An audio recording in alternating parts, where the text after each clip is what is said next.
removable, washable covers. Should do side impact as well, although that doesn't say that there, does it? Adjustable head support by leaning forwards and pressing down. And we have a 5-point padded harness. So to release off your clip, just squeezing on that red button allows both parts to come away, and then your metal part can actually go directly into the rubberized part to keep that out of the way.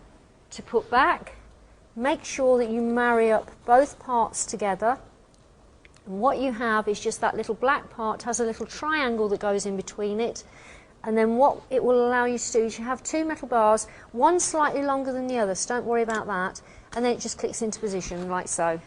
To hear your click and safe sound, just pulling up with one hand on your strap.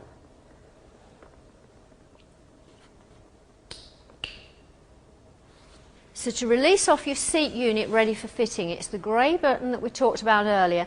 It's at the front part, just releasing that off, and then just lift your whole seat forward. Now automatically that has come out of its opening, and it's this bar that I was talking about earlier. Just releasing your seat back slightly, and you'll see where it actually goes into the opening here to hold that out of the way for you so that you can work on the back of your seat unit. Seatbelt comes through and it goes on that red routing that we talked about earlier. It's just making sure it doesn't get caught up on anything, and I have on there again, and just going through and into your seatbelt. So the red routing we're talking about is the two little lips that are there.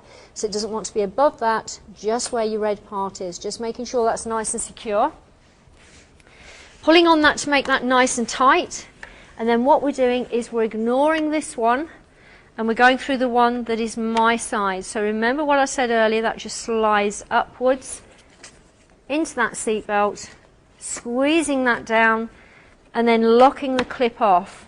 So all that I did there was releasing that part, just taking the weight of your seat, releasing off this part. It only needs to go to there, you don't need to do anything else, and then pushing that back into your seat very firmly. That will allow now that bar to go back, and that will be your tensioner to make that a very tight fit. And that's